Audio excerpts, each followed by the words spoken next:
You don't need Netflix, you don't need cable. Hop on YouTube, welcome to the hood table, where we chop up local and global events vocally. You don't really wanna miss out on these conversations. Just joke a little, laugh a little, get that wine in your system, fill your glass a little, expose current events, talk trash a little. You never know, these opinions might clash a little. Get addicted to the content, got them binge watching. You don't like it, then you want to invite and bet your friends watching in the house and your job parking lot before you clock in. They don't wanna miss a second of this HT content. Everybody think they got something to say, so it's an open invitation, bring it to the table. But if you come whack, just know we ain't buying in. We gon' probably turn you back until you start trying again. Welcome to the hood table. You don't need Netflix, you don't need cable. Yeah, welcome to the hood table. You don't need Netflix, you don't need cable.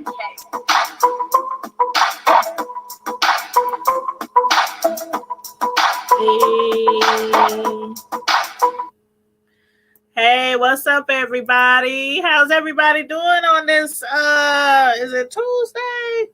Yes, it is Tuesday, still the beginning of the week. So I hope everybody is having a great week thus far. Yesterday, wanted to come live yesterday, but got a little busy, had to work all day, literally all day. So today I'm coming at you guys with a review of Sistas. And actually, we're going to compile 2 episodes into one. So we're going to review season 1, episode 15, which was called Too Much Glass, and episode 16, which was called The Firm. And now, y'all know sometimes I'll be talking about these titles for these episodes, and I'll be trying to figure out what the heck made them name the episode this. But if you watch season 1, episode 15 and episode 16, then you are quite aware of how they came up with those 2 names for the episodes. But let's just jump right in there and make sure you guys, of course, as usual, y'all know how y'all do. Make sure you come into the live. Hit the like button. Like, share if you like. You don't have to, but if you like, if you have the ability to share, please like and share the video. And if you are not already subscribed, please feel free to subscribe to The Hood Table. And I have 2 other channels, by the way, Tanya's Primetime TV Media Reviews, and also Tanya's Delight Slice by Slice, because I am a custom cake decorator. So check out those other 2 channels as well. But we're going to dive right into Sistas. And please make sure you comment in the chat. Let me know what you think about the episodes. Say, hey, hello, what up, whatever. Or let me know what you think about the characters. Now, the name of the show, again, is Sistas by Tyler Perry. And I've been reviewing the show this season in segments. I haven't been able to review every single episode every single time. But we've been getting there. We've been getting there. But anyway, and also I'll be later tonight, too. Also, if y'all are fans of the Have and Have Nots, I'll be reviewing that later tonight. But that won't be till probably like 9-ish. So, anywho, let's get started. Karen. Okay. Karen and Zach. I don't know why, but I like Zach, even though he's quite a character. Actually, I don't know what it is about him. He's cute, but he's so funny, attractive, but also a clown. You know what I'm saying? And I think him and Karen are kind of like opposites attract. He's a little bit more he's a little bit more outgoing, and she's a little bit more reserved. And I don't know if that has something to do with her field of line that she works in or whatnot. But anywho, Zach, her boyfriend, ex-boyfriend, boyfriend, I don't know what to call them because they keep breaking up and get back together. But anyway, I'm gonna say her boyfriend for this review. But he happened to okay, first of all, let me start over. In the last episode, episode 14, we saw how at the end of the episode, Zach, he was already upset that Karen, he thought she might be having something on with that dude whose wife killed himself. But, Aaron, but they really aren't, they don't really have anything going on. But the fact that they seem pretty close when he saw after his ex committed suicide, the white crazy psycho lady. He just kind of had a feeling that Karen and him was messing around. So then they get into it, get in an argument. He comes back to Karen's house, finds the man over there on her couch, and the man just happened to give her a kiss, which she didn't really want. But it was those situations where somebody reach out and kiss you, and you're like, I don't know if I should kiss him or not, or should I run? But anyway, Zach, he came up in there and he saw what was going on. So anyway, at the end of 14, we saw how they was fighting, they was scrapping. So that's kind of where 15 started off. They was, basically they had got into it. Now, what I thought was so funny. Now, after he got into it with her and Aaron, I don't know what it is with Aaron. Aaron just, I don't know who's crazier. Like at first I thought his wife was crazy, especially after she committed suicide. But now I don't know, because the way that he's acting about Karen, like as if they really had some kind of thing going on. They literally met, hooked up, went out on a date. He left his wallet at home at his wife's, their house, because they were married but kind of separated. And she drove to the restaurant, brought him his wallet. She got into it with Karen. Karen was like, I don't want no parts. I don't want no parts of this. Next thing you know, the lady starts stalking Karen, comes to her job at her hair salon and blows her brains out all over Karen's salon. All because she thinks that her man is cheating on her with Karen, but he's not. But now the man, the husband, the widower, or whatever, is it widow or widower? I don't know. Anyway, now it seems like he's stalking Karen. He comes over to her house without calling nothing, ends up talking to her. It's like she's the only person that he can talk to, like the only shoulder that he can lean on. He's like, I don't know anybody else. I don't have nobody else to confide in. And that's when I won't say start kissing. He kissed her. Zach runs up in there and they start fighting. He gets upset. She tells him he got to go. She tells Aaron, I don't really want you to go, but go. And then tells Zach to go. He ends up throwing the TV down on his way out, talking about, okay, I'm going to go, but I bought that. But he really put up a fit. He's really hurt. He's really sad. And then it didn't help the fact that she found out that he had somebody pregnant, allegedly.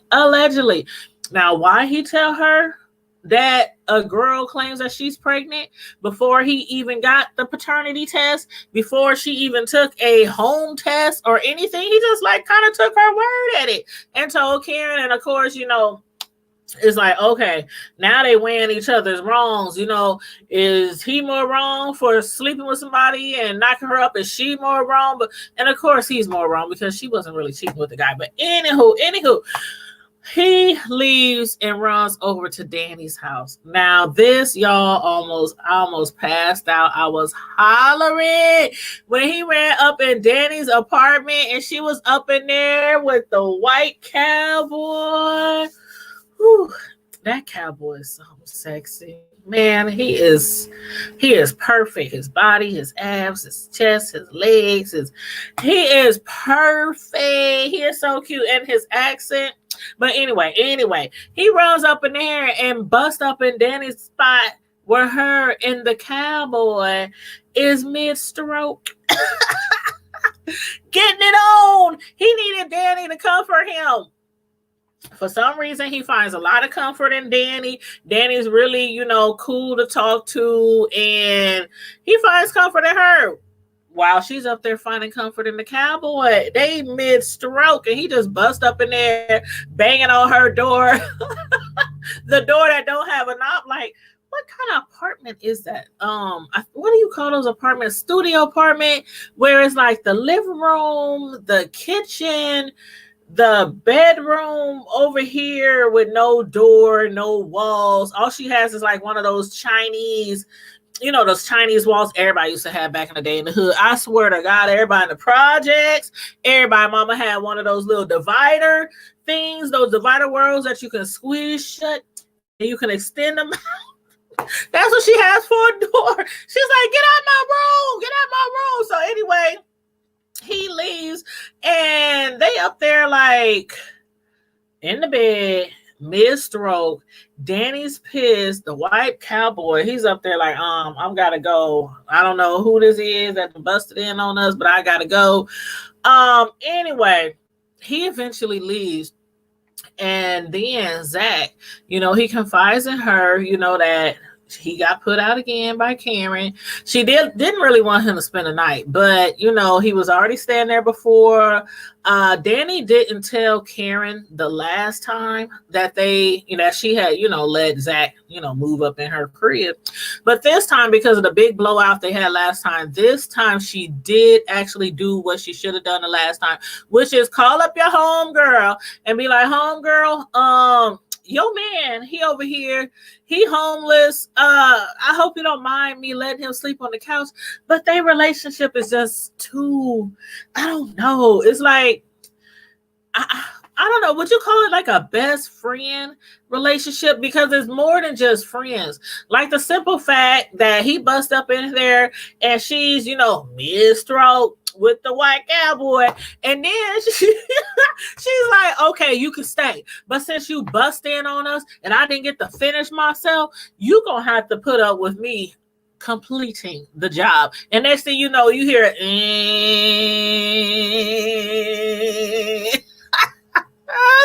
like, no.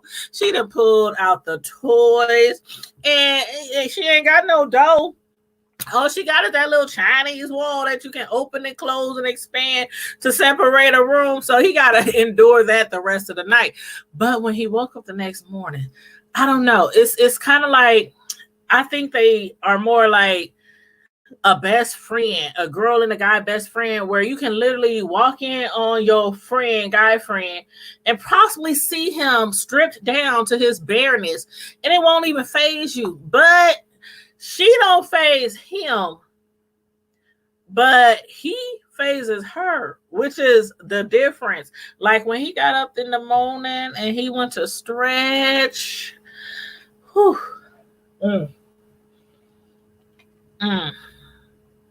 Let me take a sip to that. I was like, Lord have mercy. I didn't think that was allowed on the television. I'm like, that thing was like, I mean, he had on underwear, but I'm like, dang, that thing was attention all the way to the right. Strong all the way to the right. Anyway, she was like, oh my God, please go take a shower, take a cold shower, and handle that before I have to handle it for you. But anyway, now he goes back to work after Danny convinced him that the girl is lying about, being pregnant. The time frame ain't adding up. They only had sex once. She immediately told him that she was pregnant. And so he confronts her at work.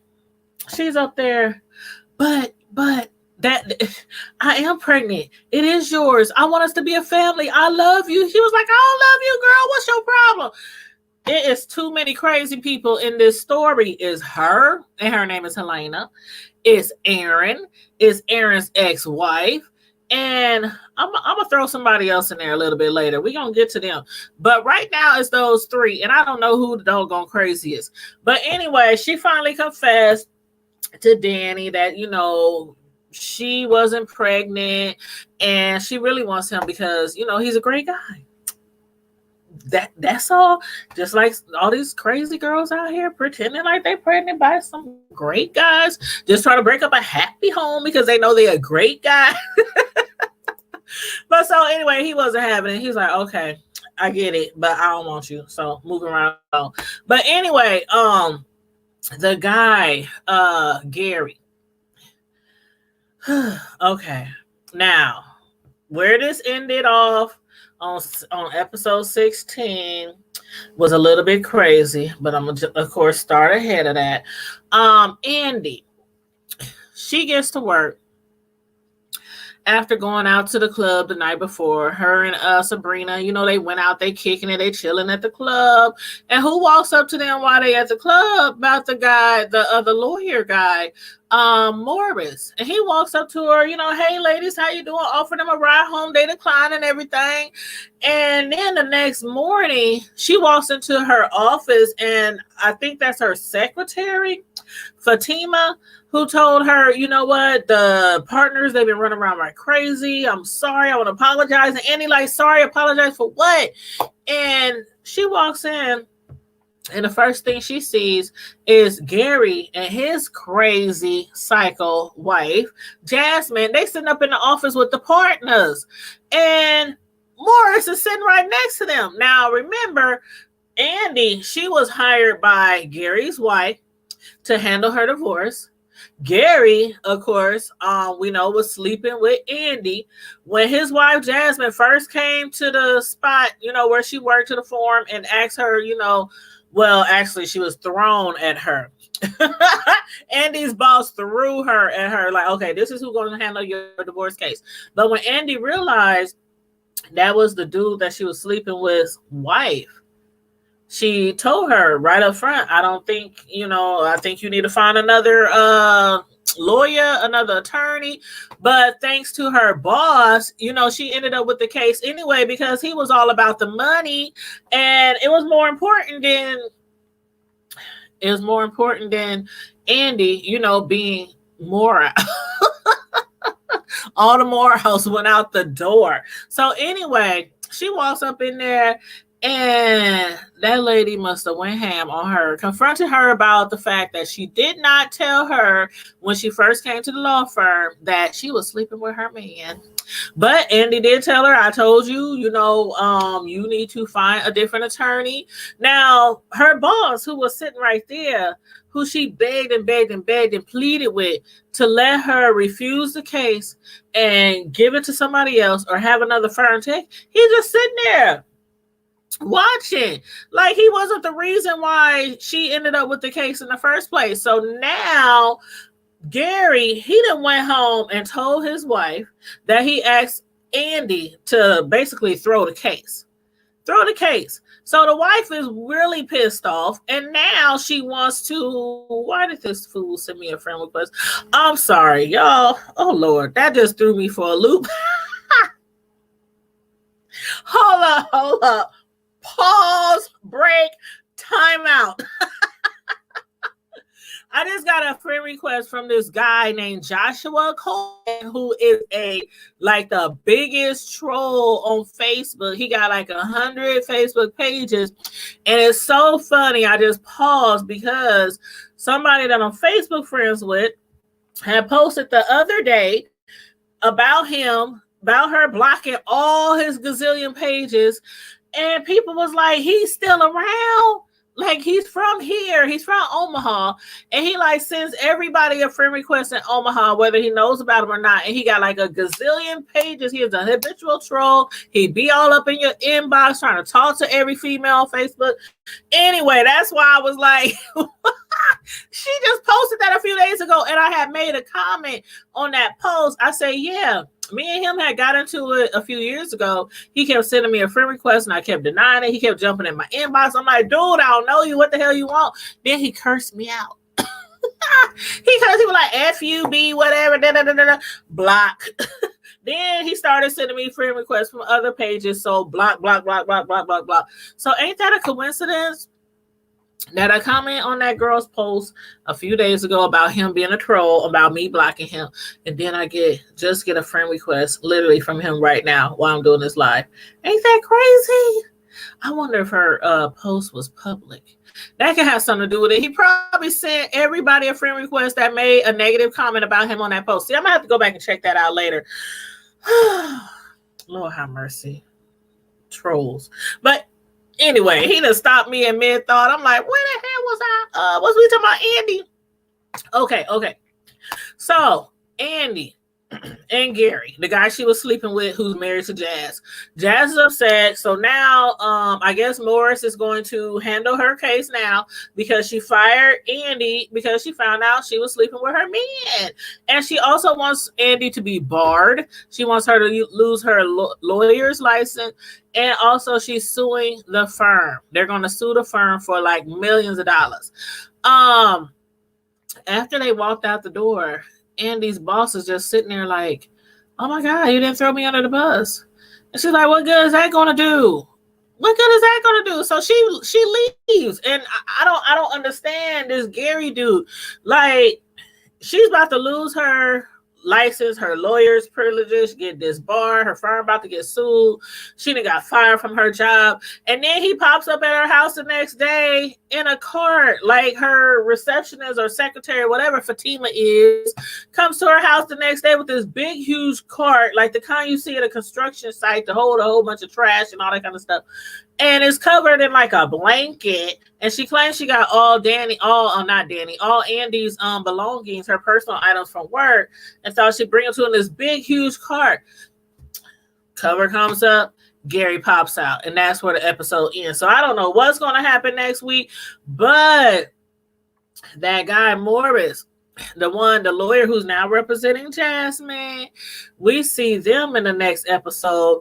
And after she had told him that she didn't want to have drinks with him this episode, because he's like, you too good to be a side chick. Why you messing with Gary? Why don't you get a man who's single or whatnot? You too good to be playing like that.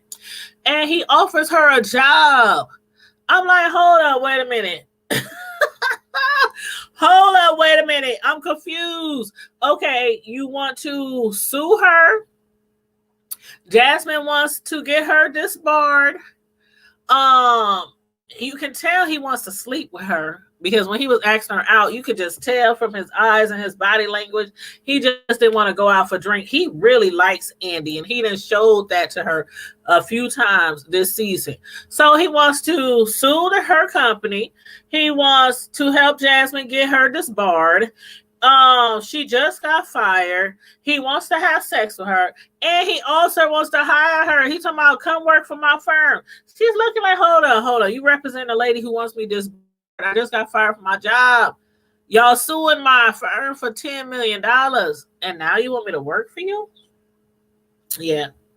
You can tell by his whole demeanor, his whole action, the way he was looking at her, that all he wants is to sleep with her. That's it. But anyway, next episode, we see her on a date with him. So I don't know if she's playing him and trying to get him, get information out of him for the lawsuit to try to save her own tail. I don't know what's going on. But anyway, his name is Bellamy. Like Bill Bellamy. Her boss. Like Bill Bellamy. But anyway, yeah, so I don't know what's going to happen, from now on. But yeah, okay, Joshua. Okay, thank you. Thank you so much. Thank you for tuning in to the live. You probably don't even watch the show, but thank you anyway for tuning in to the live. Lord have mercy.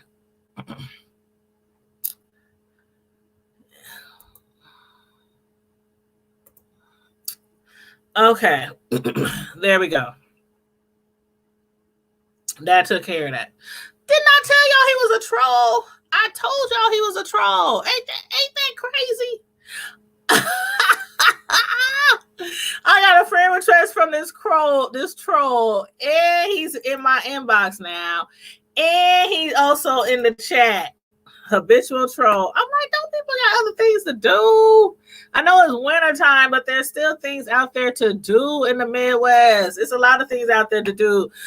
Anyway, where was I? Oh my God. Let's talk about Sabrina and Calvin. Now, please let me know what y'all think about this situation, what y'all think about this storyline with Sabrina and Calvin. Okay, now we know Sabrina had busted Calvin, Maurice, and Maurice's gay friend in her bed together. Maurice, he had accidentally slipped because he was drunk and told Calvin that Sabrina still thinks he's either gay or he's bi or something or other like that. So when she busted them all up in the bed, Calvin was clothed. Maurice's friend, the gay dude, was clothed. Maurice was the only one in his boxers trying to get sandwiched between the two. I don't really know what was going on. I just know nobody did anything. It was a funny clip. It was a funny scene.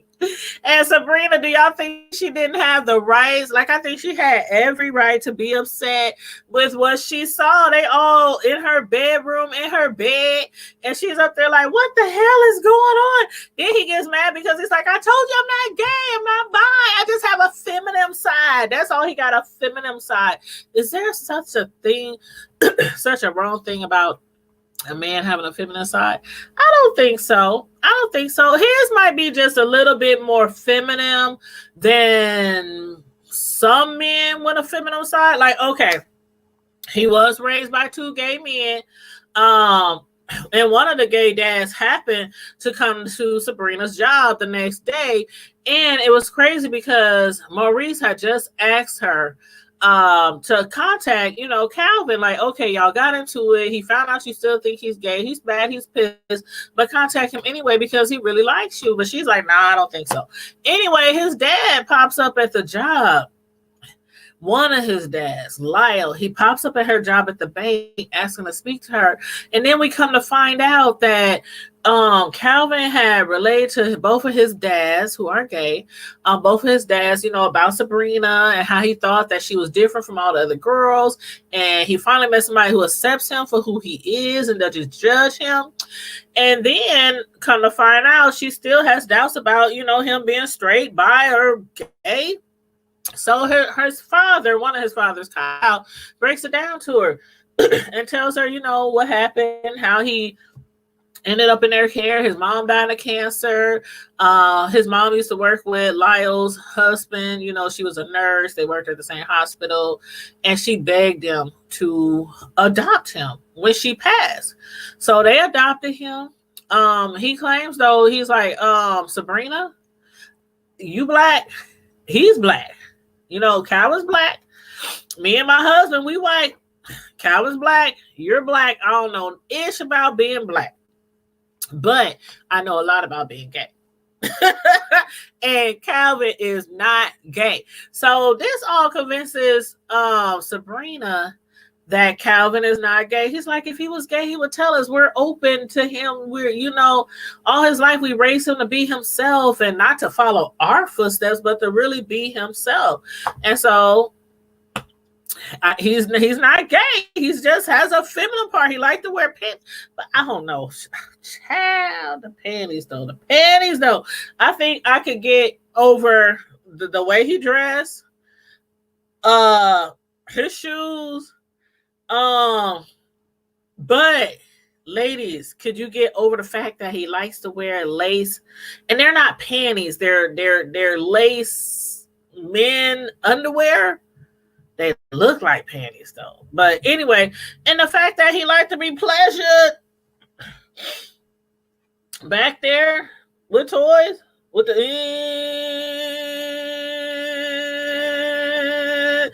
that toy. And he likes his women to do it to him. I don't know. Y'all let me know. Could y'all handle that? I don't know. I don't think so. I'm be like, oh God, I don't want to do it. Do it yourself. Here, take the toy. Do it yourself. Then clean it off when you're done. I can't. I can't. So anyway, I guess she's going to contact him and try to, talk to him. And I guess I don't know. She's going to try to work things out. We're going to see. We'll see where that goes. But as far as this guy, Aaron again, Aaron, he came back over Karen's house. Now she told him to leave. he came back offering to clean up her house because when him and Zach got into it, they knocked a few things. It wasn't even that bad. The worst thing was when Zach knocked over the big screen TV on his way out. She told him, no, that's cool. I'm good. I don't need you to. He was like, I can hire a crew to come clean. He's like, I don't need that either. I'm good. I'm good. He comes back with a full cleaning crew, like 8 people. And he's talking about, we here to clean up. We here to, hook up your house. I want to pay you back for fighting in your house and knocking over a few things. Anyway, he comes in. She lets him in. They sitting around talking. And again, he's like, I don't have nobody else to talk to. I don't have nobody else to confide in. And the whole time I'm thinking like, dude, your wife just died. She just killed herself like last week. Shouldn't you be making funeral arrangements? Shouldn't you be helping with funeral arrangements? Shouldn't you be, somewhere comforting and consoling your children? But then we find out that her parents, his dead wife's parents, they're going to try to get full custody of the kids. And Sabrina was like, Karen was like, you're not going to fight for your kids? And that's when we find out that those kids might not even be his. He was like, oh, that's a whole nother different story. So them kids are not his biological kids, huh? So it seemed like he's going to be totally removed from this situation, because before his wife even killed herself, he was already trying to get, divorced from her and get separated because she had cheated on him before. And he's like, a one time, you cheat on me, it's over. And that's how he ended up meeting Karen in the first place. So that means he's going to be totally removed if them is not his real children. His wife that killed herself. He's a total single man now. No kids, no wife, no nothing. So I guess he's going to continue trying to pursue Karen, but that's going to be a problem with Zach, because now he done found out that he ain't got no baby on the way by the side chick. And I'm sure he's going to try to get back with Karen eventually. Eventually. So let's see. Who else? Did we miss somebody? Jazz. Okay, we talked about Jazz Morris. We talked about Fatima. We talked about Andy. Morris, and we talked about Calvin. I think we hit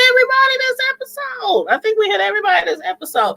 So anyway, y'all, next episode, from what I saw in the previews, it's going to be Andy, and it's going to be Morris, which is that other lawyer who just took over the divorce case and who wanted her to go out with her, all that whoop and work for his company. They're going to be at dinner. So I'm looking forward to finding out what the heck is going on, why Morris, wants to get her. I mean, we know that Andy has won a lot of lawsuits in her past. So she's an excellent attorney, an excellent lawyer. But why would he handle this case, which will get her fired, and then her company sued for $10 million, and then he hire her?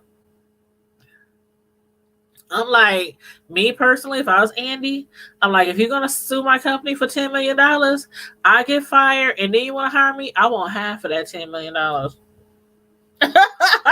Because old boy Gary and his wife is not getting a divorce. She's like, tell him what you told me, Gary. Tell him what you told me. Gary is a punk. I swear to God, he is a punk. He don't want to lose anything that he has, but he wanted Andy to lose her job and was like, I'll take care of you if you just, do this divorce.